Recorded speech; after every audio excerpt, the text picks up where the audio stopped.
Meu chapa, bom dia. Não tem jeito. É preciso saltar no precipício para ver o que acontece. Começar esse vídeo, algumas coisas anotadas aqui, sabe? Eu na Ágora, lembrando ali dos costumes gregos de 2.500 anos atrás, para discutir questões de sobrevivência da cidade. A cidade aqui é o Brasil e coisas acontecendo, né? Mas nunca esquecendo que na Ágora quem comanda são os aristocratas, os nobres, os patrícios. Patrícios era no Senado, certo? Na Grécia, não sei se a gente pode chamar de aristocratas, tá certo? E são eles que são brancos, são gregos, têm direito a voz e voto. Ao redor tem apenas os curiosos. Isso aí era a Ágora, a Assembleia grega, mas não aí, sabe, do povo, não era do povo, era da elite dominante, que fica isso bem claro, tá certo? Hoje no Brasil o que nós temos, veja que isso foi há 2.500 anos atrás, e então 25 séculos, certo? E nada aconteceu. De novo, guardadas as proporções, nós temos acúmulos aí, civilizatórios, tá certo? Claro que a Ágora não é mais a mesma, tá certo? Mas a aristocracia está presente, tá certo? A aristocracia da qual eu não faço parte. Não tenho voz nem tenho voto ali, tá certo? Se estivesse lá no tempo dos gregos, tá certo? Hoje a minha participação, ela é por meio do voto eleitoral, que eu exercito escolhendo quem vai fazer o governo da cidade, certo? O governo da polis, tá certo? Mas não passa disso, tá certo? E eu tenho o meu voto, e o meu vizinho aqui à esquerda tem o voto dele, o à direita tem o voto dele, o ali em frente tem o voto dele, tá certo? Votos que são manipuláveis, votos que são garantidos para determinada direção por conta do poder econômico. No tempo lá dos gregos antigos, dos aristocratas gregos, certo? Dos atenienses ali, por exemplo, certo? Votava quem tinha propriedades, certo? Quem era da nobreza, certo? Que ali, sabe, ficava perto do governante de turno, do rei, certo? Mesmo havendo uma assembleia, havia ali, sabe, um governante, ali um monarca, certo? E esse monarca era possuidor de títulos, certo? Títulos que vai buscar os ancestrais dele, a dinastia dele, sabe? E ali encontra a família, encontra ali encontra a família, encontra o clã, certo? E encontra a tribo, tá certo? A coisa se organiza dessa maneira. E hoje aqui no Brasil, por exemplo, não vou falar da minha cidade Belém, não vou falar do meu estado Pará, vou falar do Brasil, assim, porque o que interessa é essa coisa de grande monta, que as coisas, os acontecimentos vêm de Brasília. Mas assim, quem faz hoje o governo em Brasília são os possuidores de títulos. Os títulos hoje têm aí os endinheirados, sabe, eles são banqueiros, são possuidores de renda de milhões de dólares, certo? Milhões de dólares que compram títulos da dívida pública, que compram títulos da Eletrobras, que compram título da Petrobras, tá certo? E enfim, tá certo? E depois disso vemos empresários comuns aí, certo, que atuam na produção e na exploração do trabalho e do trabalhador, tá certo? Mas veja que tanto os banqueiros quanto os proprietários de títulos são todos da classe burguesa, tá certo? E podemos dizer que são todos empresários, porque por trás deles tem sempre um CNPJ promovendo ali promovendo as intermediações institucionais para aí, sabe, fazer a máquina de extração dos excedentes da produção funcionar, tá certo? Não tem dúvida quanto a isso. O que se assistiu hoje de manhã, por exemplo, o que se viu aí, sabe, foram os aperreios aí que o Lula tem, o Lula gritando, o Lula esperneando, o Lula rebatendo as questões ali acontecendo na faixa de Gaza, gritando que os sionistas hoje praticam genocídio, tá certo? Mas genocídio que tem tudo a ver com a dominação do mundo, sabe? Esse genocídio ali, os sionistas ali na faixa de Gaza, ali na Palestina, o que eles querem é o terreno ali, sabe? Onde está ali, sabe? As moradas, as moradias dos habitantes de Gaza ali são árabes, certo? E eles querem aquela porção de terra para consolidar os sionistas, o território do Estado de Israel, ampliar ali o Estado de Israel, tá certo? E se der vacilo, eles vão ampliar, sabe, o Estado de Israel em muitas direções. Veja que não se trata só da faixa de Gaza, mas se trata também ali da Cisjordânia, tá certo? E isso aí traduz o quê? Traduz interesse financeiro, tá certo? O que está por trás disso aí é o capital, tá certo? Tem a notícia aí que tem um militante aí, sabe, que está nesse momento está ali às proximidades da ilha de Creta, tá certo? E ali na Grécia, sabe, indo na direção da faixa de Gaza, levando alimento, sabe, levando medicamentos para os palestinos ali na faixa de Gaza. Mas eles pararam, sabe, a frota porque eu acho que tem mais de um navio. O nome do militante é o Thiago Ávila e ele está ali. É um garoto aí, sabe, não tem 30 anos, sabe, tem uma filha, sabe, que nasceu ano passado. Quando eu tive notícia do Thiago, a mulher dele estava gestante ainda, sabe? E a menininha hoje me parece que vai fazer 2 anos já.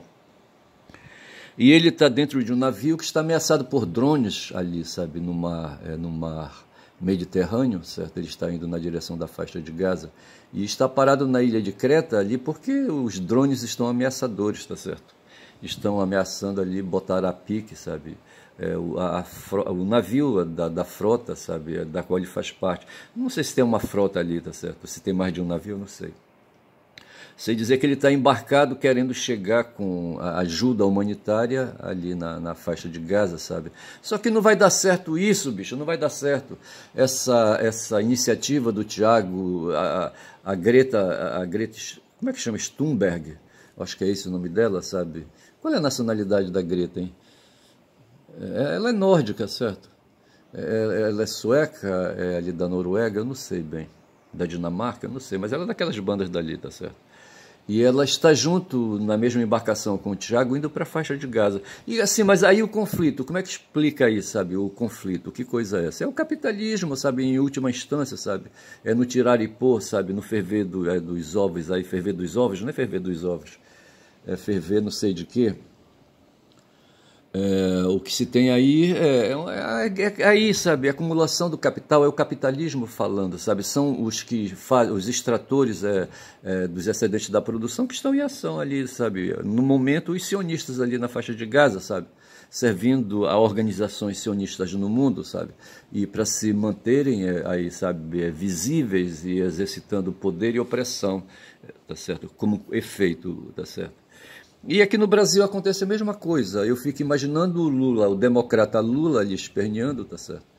E aí querendo, sabe, garantir o Brasil, sabe, com o resto de vida que ele tem ali, sabe, esperneando.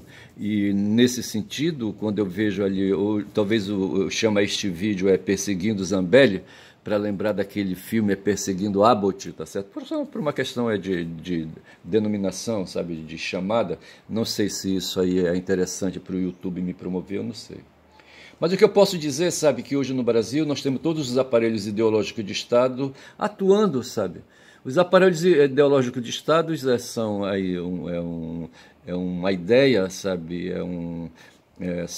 uma expressão cunhada por Louis Althusser, pelo filósofo Louis Althusser.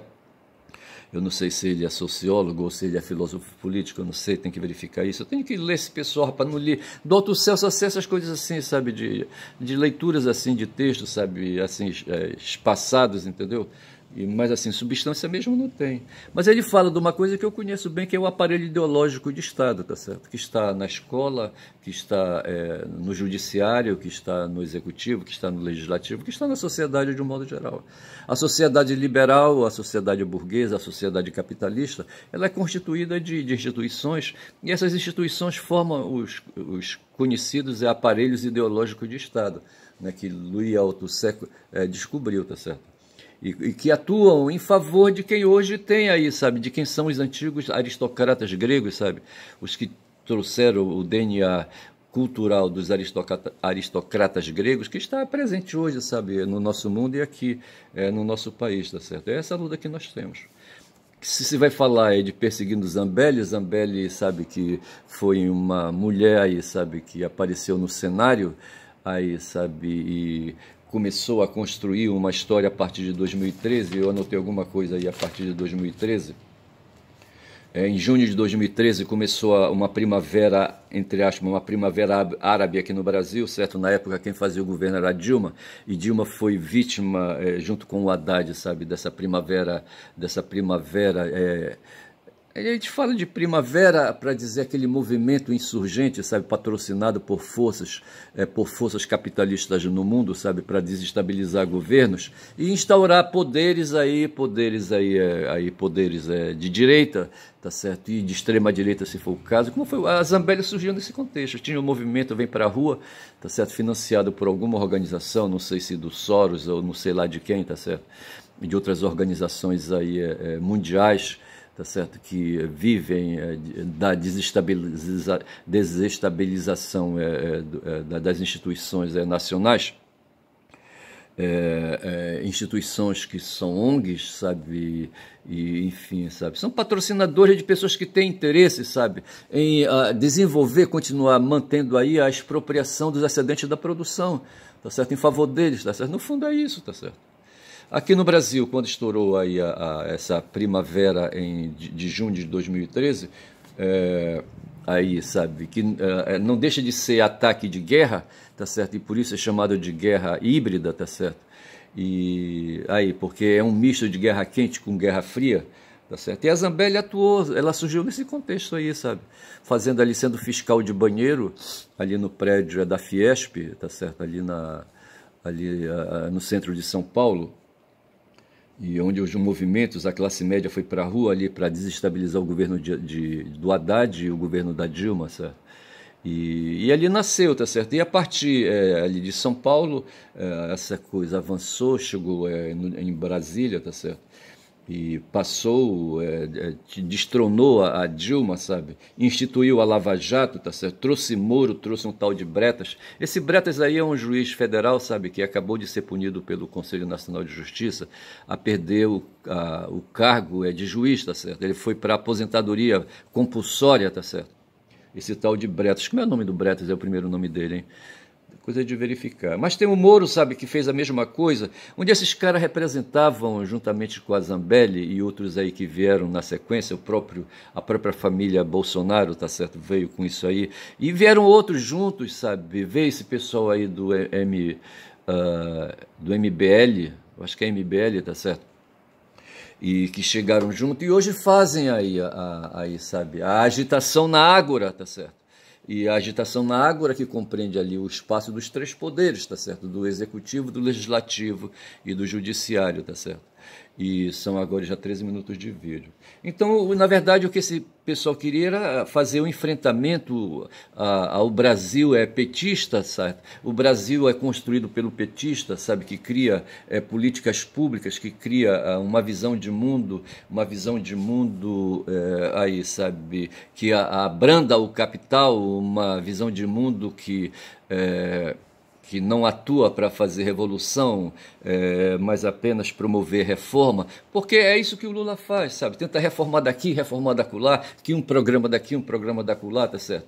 No momento o Lula está empenhado, por exemplo, em querer facilitar a vida de quem hoje opera no mundo aí, sabe, precarizado, do uberismo, tá certo? E tem aqueles entregadores de comidas montados em motocicletas, tá certo? E ele quer arranjar, diz que uma linha de crédito para facilitar a vida desse pessoal. O que é isso aí, tá certo? É uma política pública, sabe? Uma política aí reformista, tá certo? Que visa aí, sabe, dançar na chapa quente. Na verdade é isso, sabe? Somos todos catitas dançando na chapa quente, tá certo? Quem é bom, como é que dizia o Faustão antigamente? Eu nunca, nesse tempo eu não assistia a Faustão mais, tá certo? Rebolando nos 30, tá certo? Não sei se é rebolando nos 30.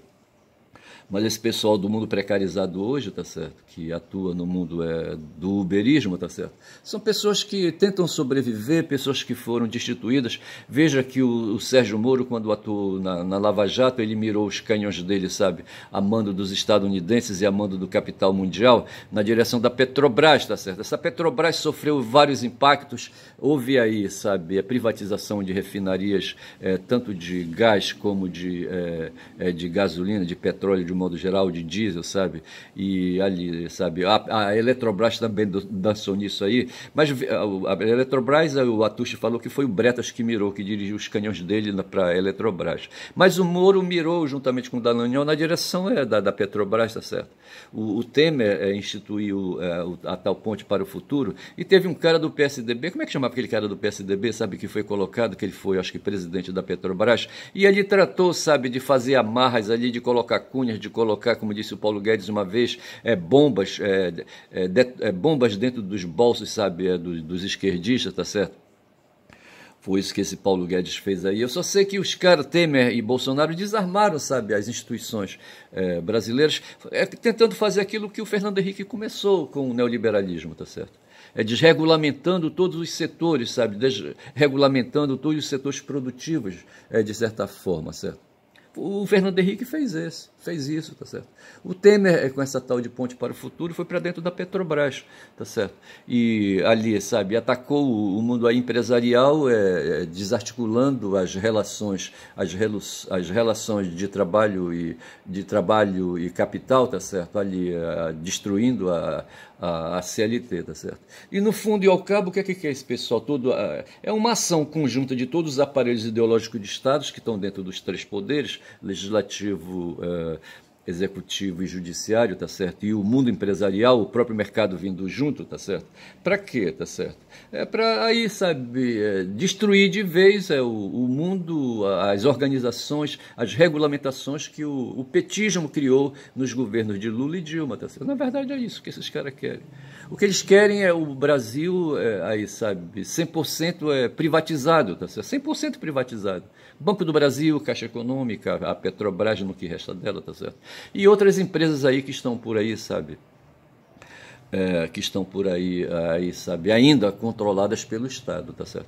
Eles querem, o Brasil, na verdade, quer a desindustrialização do país, tá certo? Querem que o país, sabe, ao invés de ter indústrias que produzam bens de consumo local, tá certo? O que eles querem é que aí, sabe, os portões aí, sabe, do mercado sejam abertos aí, sabe, que as empresas de importação funcionem a todo vapor, tá certo? Algo na contramão do que pensa o Trump, sabe? O Trump viveu essa experiência com o país dele e hoje ele quer fechar as portas da importação, tá certo? E quer, claro, preferenciar as exportações e por isso ele luta com as tarifas dele ali, sabe?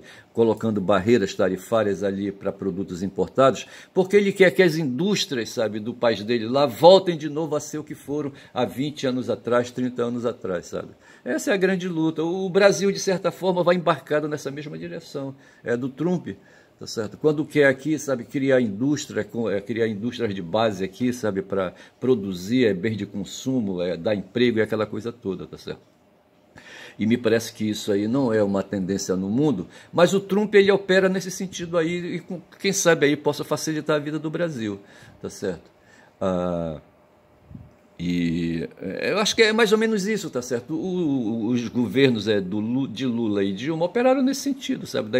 Do desenvolvimentismo, como se faz. A grande bandeira é o desenvolvimentismo. O Paulo Guedes se bateu contra isso aí, porque ele queria, na verdade, operar o neoliberalismo, ultra-neoliberalismo, tá certo? Abrindo aí os portões aí, abrindo os mercados, certo? Para a importação de produtos de indústrias aí, sabe? Globais, globalizadas, tá certo? E é com esse sufoco que a gente vive. Então, o que se trata, ao fim e ao cabo, hoje, sabe, é uma destruição do PT, sabe, das políticas aí, como fala o Singer, certo, do lulupetismo, tá certo? O Lula pensa, sabe, com a intuição operária dele, sabe, de ter indústrias aqui para os brasileiros, sabe, se empregarem, tá certo? Mas o mundo neoliberal não concorda com isso, tá certo? E por isso o Lula é alvo, sabe? E o Lula está já aí, sabe, chegando aos 80, tá certo? Talvez ele possa fazer mais um governo e nada mais. Hoje a desaprovação dele, do governo dele, está em torno de 40%, contra 60% a aprovação está em 40% contra 60% de desaprovação. O Atushi acha que esses dados aí, sabe, estatísticos são falsos, porque na verdade refletem uma situação de corrupção que houve dentro do INSS, certo? E que contamina o desempenho do governo quanto ao bem-estar do povo, sabe, a satisfação do povo brasileiro, tá certo?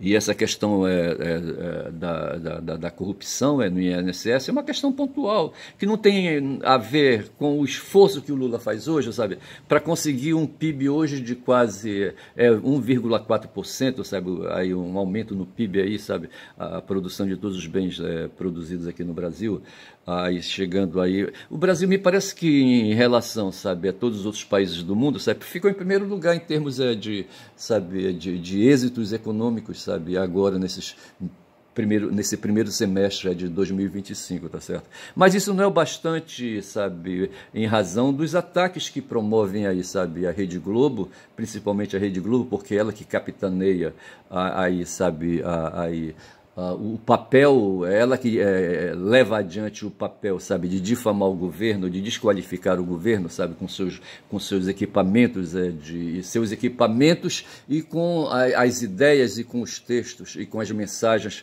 dos seus empregados, dos seus jornalistas, tá certo? Eles operam a lavagem cerebral que é repercutida no mundo aí, sabe, auxiliar, no mundo ideológico, sabe, no mundo dos costumes, no mundo das igrejas neopentecostais, aquela coisa toda. Há todo um concerto aí esquematizado aí, sabe, para enfrentar o lulopetismo, digamos assim, tá certo? Eu vejo assim, em resumo, ao fim e ao cabo, assim, sabe, o que está em questão hoje no Brasil, sabe, no mundo, justamente o avanço das forças de extrema-direita, sabe, que carregam aí a destruição das instituições para eles se posicionarem, sabe, com suas pautas aí, neoliberais, tá certo? E aqui no Brasil a coisa, ela tem aí uma especificidade chamada lulopetismo, tá certo? Que reúne aí as forças progressistas, as forças democráticas, as forças de esquerda, certo? Em reação à Rede Globo e aos empresários ali da Faria Lima, tá certo? O pessoal do mundo aí dos negócios, do agronegócio, tá certo? Enfim, é isso aí, tá certo? Quando já são 22 minutos de vídeo. Então, assim, eu fecho, sabe, essa avaliação dessa maneira, pensando nisso. E quando eu falo na perseguido Zambelli, tá certo? Temos aí um aparelho de Estado, sabe, suspeito, que é o próprio o aparelho judiciário, no qual não se deve ali, sabe, confiar de todo, tá certo? Porque, no fundo, o judiciário é um aparelho ideológico de Estado e a gente não pode criar aí, sabe, fantasias, sabe, em cima do que faz hoje Xandão, tá certo? Porque, na verdade, o que nós temos ali é o Xandão e o Dino, dois caras de confiança. O Zanin fica assim, tá certo? Mas o que nós temos ali em favor das forças de esquerda é apenas o Dino, rapaz, sabe? O Flávio Dino. O Xandão tá ali na circunstância, tá certo? Aquele cara, o Gilmar Mendes, não se fala, tá certo? E aí, tirando esses aí, a Carme, vixe, tá certo? E o Fachin, vixe, tá certo? Então a coisa se perde por aí, tá certo? E no fundo a gente chega então à conclusão, sabe, de que realmente que nós temos aí aparelhos ideológicos de Estado operando contra o lulopetismo, que é essa grande, sabe, a grande conclusão que a gente pode chegar, tá certo? Perseguindo Zambelli, portanto, é apenas assim, sabe, uma expressão, sabe, de resistência que faz hoje mais assim, até por uma questão de birra, o Poder Judiciário, tá certo? que foi provocado e está dando uma resposta, não pelo Brasil, tá certo? Mas por conta, assim, sabe, da força que tem hoje o Alexandre de Moraes e das ofensas que o Poder Judiciário ali, sabe, sofreu, principalmente o Supremo Tribunal Federal, sofreu e está sofrendo, continua sofrendo, tá certo? Eu vou chamar esse vídeo Perseguindo Zambelli. Eu acho que eu vou ficar por aqui e vou deixar o resto aí, sabe, para outra hora, tá certo? E me dando por satisfeito, encontrei um título, tá certo? Deixa eu só explicar uma coisa. Quando eu falei do Coriolanos ali e fiz 2 textos, foram 2 textos porque uma chamada de telefone partiu, sabe, ali a minha gravação em 2, tá certo? Em 2 gravações. E eu chamei Coriolanos, sabe, em homenagem a um general romano, Márcio Coriolano, tá certo? Mas na verdade porque eu citei o nome desse cara num episódio de um vídeo que apareceu na história, na história de um vídeo, certo? De um vídeo de uma história ali no contexto dali da vida dos altamirenses ali, sabe, no Xingu, ali no Vale do Xingu, tá certo? Ali no entorno de Altamira. E eu não sei, sabe, de onde veio esse cara, mas esse cara, como eu falei, a Altamira é uma cidade de imigração, tá certo? Ali era um vazio territorial, era mata, havia os indígenas ali, sabe? E chegou o Roque Runderfund, sabe? E depois vieram gente atrás dele ali, sabe? E veio o Acioli, e veio ali o Porfírio, certo? E vieram os outros seringalistas, tá certo? Mas aí quem abriu a picada ali foi o Roque, sabe? Um jesuíta. Tá certo? E a partir do Roque, ali a mata foi se abrindo, certo? No primeiro momento ali, costeando ali a margem ali do Pedral do Belo Monte, ali, sabe? Depois da grande volta. Aí depois disso eles resolveram partir para dentro da mata, cortar a mata, sabe? Numa linha mais ou menos assim, sabe? Horizontal, tá certo? E fizeram ali uma estrada, hoje de 50 quilômetros, chamada Ernesto Acioli, ali a origem dela. Eu acho que no começo quem operava por ali ali eram burros. Como é que é como é que se chama o coletivo de burros, certo? Não vem agora o nome, tá certo? Mas quem operava ali fazendo o transporte de castanha e de borracha era o lombo de burros e de cavalos, tá certo? Não dava para colocar carroças ali, acho que eram cavalos mesmo. Eu não sei como é que chama o coletivo de burros. Depois a gente vê isso aí. Mas eu só sei dizer, sabe, que a história econômica ali do Xingu, sabe, atraiu ali, sabe, a populações nordestinas, tá certo? E o nome Coriolano aparece ali, sabe, ganha visibilidade na pessoa de um jagunço, rapaz. Hoje lembra o nascimento de Virgulino Ferreira da Silva, o Lampião, tá certo? E o Coriolano foi um desses caras aí, sabe, que era contratado, não sei se pelo Acioli, porque não sei quem era o patrão dele ali, sabe, ou se era o Gaioso, eu não sei. Eu só sei que ele era contratado ali, sabe, por esses seringaristas, sabe, por esses patrões que recebiam ali concessões ali, sabe, de fato, sabe, de posse de terra ali no Vale do Xingu, tá certo? E ali, sabe, levavam pessoas ali para viverem ali semi-escravidão, para não dizer escravidão, ali dentro da mata, tá certo? E colocavam para facilitar e controlar a desordem e manter a ordem, sabe? E a lei e a ordem, tá certo? Entre aspas, as 2 expressões. Um cara do tipo Coriolano, tá certo? E esse Coriolano foi chamado um dia, tá certo, para ir lá fazer uma intervenção ali na comunidade de Vitória, onde tinha um porto, tá certo? Porque uns índios tinham chegado lá empesteados, sabe, de gripe, e estavam ameaçando ali a população local, sabe? E o Coriolano foi para lá para botar ordem no setor. Quem conta isso é o André Nunes no livro dele, Batalha no Riozinho do Anfrísio, que eu li, tá certo? E ali, sabe, não sei se meu avô, sabe, participou houve uma chacina, não sei se meu avô, sabe, participou, reuniram todos os homens ali, todos os doentes ali, eu não sei se a tribo era dos Chipaias, eu não sei, certo? Não sei se era Juruna, eu não sei. Eu só sei que reuniram num galpão ali, sabe, todo mundo que estava empesteado, os indígenas ali, sabe, e assassinaram todos eles, rapaz, crianças e mulheres, sabe. Porra, bicho. Tá certo? E o Coriolano era o cara que promovia isso, pelo que me disse, sabe? Não está no livro do André. Eu preciso ler de novo esse livro do André Nunes, tá certo? E por isso o nome do Coriolano aparece dando título a dois vídeos que eu fiz, certo? Só que eu chamei Coriolanos e em homenagem, sabe? Em homenagem a ninguém, na verdade, porque foram dois aí, sabe? Dois idiotas. O Coriolanos que eu queria falar e queria fazer uma relação era o Coriolano Caio Márcio, certo? Que foi um general, tá certo? Que, sabe, é um general romano e que terminou no fim, sabe, se voltando contra Roma, tá certo? E assumiu a figura de um traidor. E eu quis comparar, sabe, esse Coriolano aí com o Coriolano que está hoje nos Estados Unidos, sabe, filho do Bolsonaro, o 03, tá certo? O Eduardo, que faz às vezes aí de um Coriolano, tá certo? Que se volta hoje contra o país dele, tá certo? E agora, não bastando já ter um Coriolano, apareceu agora uma Coriolana, tá certo? A Zambelli, tá certo? E eu não sei se eu vou modificar, eu acho que eu vou modificar o meu vídeo, sabe? O título do meu vídeo, em vez de chamar em vez de chamar Perseguindo Zambelli, sabe? Eu vou colocar Coriolana, tá certo? Um é Coriolanos, tá certo? Foi o Caio Márcio, tá certo? E eu vou chamar, e corresponde ao Eduardo, e eu vou chamar de Coriolana, sabe, para representar a Zambelli, por ser uma figura traidora que vai agora, sabe, para a Europa. Eu não sei se ela vai conseguir chegar na Europa, tá certo? Mas diz que vai colocar a boca no trombone. Eu vou ficando por aqui, digo que meu nome é Ernest, sou o caboclo falador, rapaz, sabe? Mas a ideia é essa mesma, sabe? Fazer ironia, promover ironia do tipo daquela, sabe, aquele personagem daquele escritor, Mário de Andrade, tá certo? Como é que chamava ele, hein? Não vou lembrar, mas não tem problema, amanhã eu lembro, tá certo? Um personagem aí do mundo da ironia, tá certo? O meu canal é o canal de quem fala muito da Bom Dia a Cavalo, esse é o nome do meu canal, Bom Dia.